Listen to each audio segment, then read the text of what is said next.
Pani ngaklo ning che tek long lo mana sini ngara dunji apa Jehok lo manang lita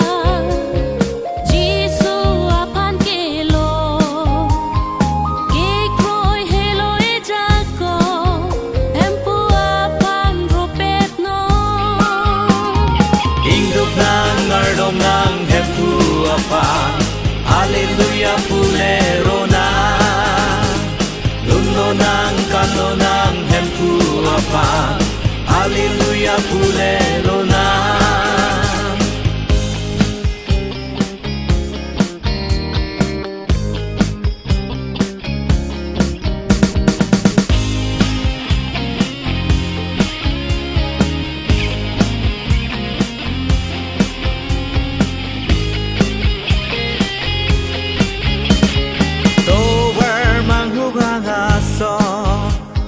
Mata jepi sungrong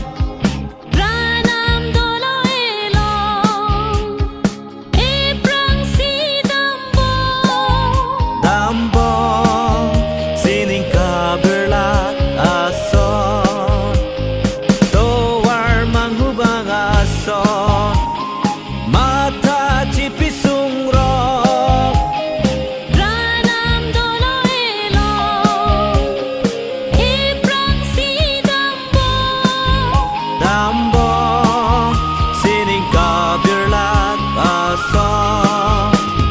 Induk nang ngardom nang hempu apa Hallelujah pulerona Luno nang kano nang hempu apa Hallelujah pulerona Induk nang ngardom nang hempu apa Hallelujah pulerona Luno nang kano nang hempu apa Hallelujah pulerona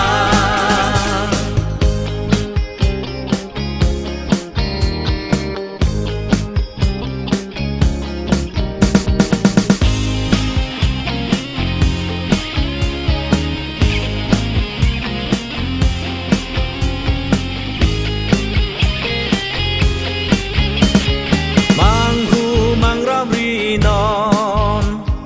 Kristo lecikinon Hempu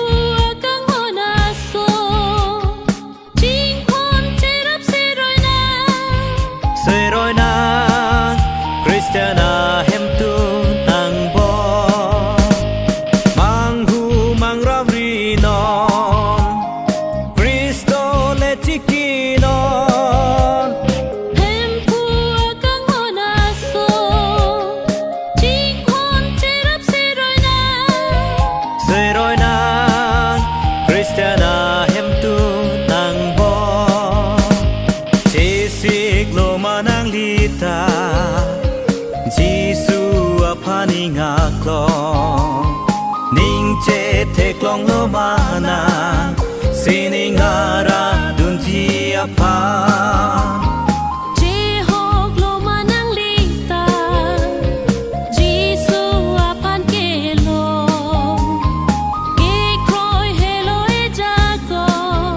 Empu apan ropet no